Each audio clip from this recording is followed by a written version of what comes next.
प्रभु यीशु मसीह के नाम से सबको जय मसीह की। 30/11/2025 का वचन हम देखने जा रहे हैं, जो कि मत्ती रचित सुसमाचार उसका 12 अध्याय 8 वचन। मनुष्य का पुत्र तो सबके दिन का भी प्रभु है। मेरे प्रियो, यहाँ पर प्रभु यीशु मसीह के दिनों में कुछ संभव हुआ, उस संभव को हम इस जगह पे देखते हैं, जो कि प्रभु यीशु मसीह अपने जीव काल में जब सेवा कर रहा था, तब उसके चेलों के साथ एक जगह जा रहे थे। मार्ग में जो है बालें खेत में उगी हुई थी। चेलों ने उस बालों को तोड़कर खाने लगा।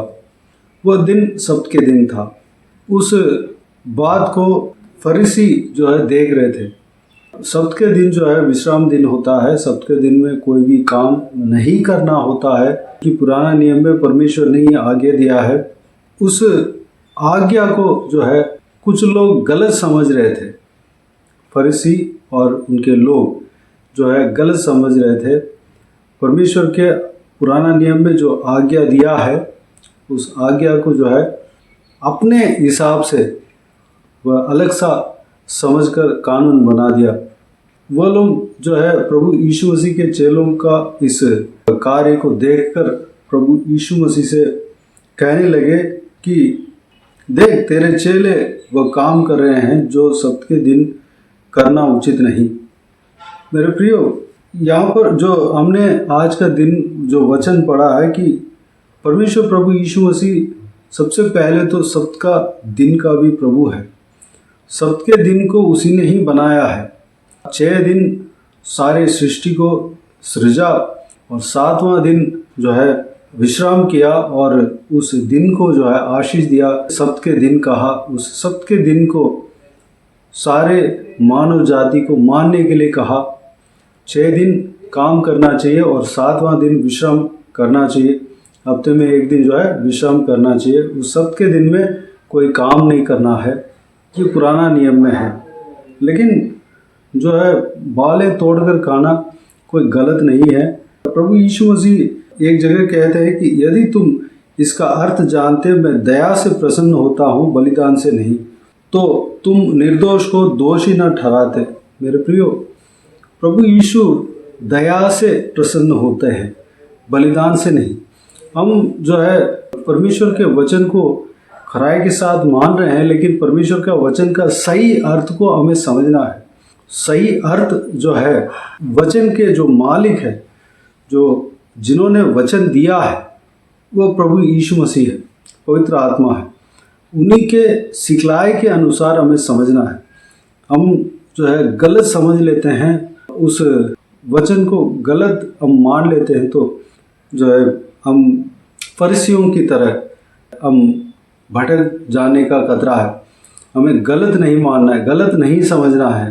पवित्र आत्मा के सिखलाए के अनुसार हमें समझना है। पवित्र आत्मा हमें सिखाता है।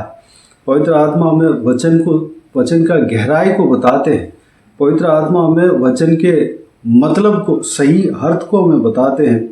पुराना नियम के जो भी आज्ञा हैं, उसी आज्ञा को प्रभु यीशु मसीह नया नियम में विस्तार रूप में बताया है, जो कि कई सारे जन जो है गलत समझकर गलत रीति से जो है उपदेश भी करते थे। फरीसी लोग और शास्त्री लोग, वो लोग जो है परमेश्वर के वचन को सिखाते तो थे, लेकिन उसके अनुसार चलते नहीं थे, पालन नहीं करते थे। उनके अंदर घमंड था। ऐसा नहीं, परमेश्वर प्रभु यीशु मसीह उस आज्ञा को विस्तार से बताया है और उस आज्ञा के अनुसार चलकर भी दिखाया है और करके भी दिखाया है, जी के भी दिखाया है। मेरे प्रियो, हमें परमेश्वर के वचन को सही रूप में सही हमें जानना है। परमेश्वर के वचन का सही मूल को हमें लेना है, हमें समझना है, जानना है। हम जो है वचन को मनन करना है, प्रार्थना के साथ मनन करना है, परमेश्वर के सहायता के साथ हमें मनन करना है। जब हम मनन करेंगे तो वचन का सही अर्थ हमें जानने में आएगा, पता लगेगा। हम वचन को जो है गलत नहीं मानना है, गलत नहीं समझना है। प्रभु यीशु मसीह के सहायता के अनुसार हमें परमेश्वर के वचन को पढ़ना है, परमेश्वर के आत्मा के सहायता के अनुसार परमेश्वर के वचन को पढ़ना है। तब हम जो है हमारे जीवन में जो परमेश्वर ने योजना रखा है उस योजना के मुताबिक परमेश्वर क्या बोलते हैं वो बात हमें जानने में आएगा, समझ में आएगा। हम वचन को जो एक बार पढ़कर हमें गलत समझ में आता है तो वैसे ही छोड़ देना नहीं, बल्कि हमें बार बार पढ़ना है। बार बार अगर हम पढ़ेंगे तो उसका सही अर्थ हमें परमेश्वर जानने के लिए अनुग्रह देगा। परमेश्वर का वचन में सामर्थ्य है, वचन को हम अच्छी तरह पढ़ेंगे तो हमें समझ में आएगा। पवित्र आत्मा के सहायता के अनुसार हमें पढ़ना है। हम प्रार्थना के साथ हमें परमेश्वर का वचन को पढ़ना है, मनन करना है। मेरे प्रियो, इस बहुमूल्य वचन के लिए परमेश्वर को धन्यवाद दें, स्तुति करें। आइए हम प्रार्थना में जाएं। स्वर्गीय पिता दयालु परमेश्वर, आपको धन्यवाद देता हूँ इस बहुमूल्य वचन के लिए, आपको धन्यवाद देता हूँ परमेश्वर। बीते हुए दिनों में हमें संभाला, बचाया, सुरक्षित रखा, आपको धन्यवाद देता हूँ परमेश्वर। आपके इस वचन के द्वारा जो भी हमने मनन किया सारे बातों के लिए आपको धन्यवाद देता हूँ परमेश्वर। आपके सहायता के साथ हम आपके वचन को पढ़ने पाए, मनन करने पाए, फरीसियों की तरह, न्यायियों की तरह, जो परमेश्वर जो है आप इस धरती में जिए थे उस समय के शास्त्री और फरीसी लोग जिस तरह आपके वचन को पढ़ते हुए भी गलत जान रहे थे परमेश्वर, उस तरह हम नहीं जानने पाए, बल्कि आपके सिखलाए के अनुसार आपने जिस तरह कहा है उस सही मूल को हम जानने पाए परमेश्वर। पवित्र आत्मा का सहायता के द्वारा हम पढ़ने पाए, प्रार्थना के साथ आपके वचन को पढ़ने पाए। आप हमें मदद करना, आप हमें आपके बहुमूल्य वचन को समझने के लिए मदद करना परमेश्वर, हमें चलाना पिता। धन्यवाद देता हूँ परमेश्वर, हमें इस्तेमाल करना, हमें आत्मिक उन्नति देना परमेश्वर, आपके वचन को गहराई को हम जानने के लिए अनुग्रह देना पिता। एक बार पढ़कर नहीं बल्कि बार बार उस वचनों को पढ़ते रहने पाए परमेश्वर।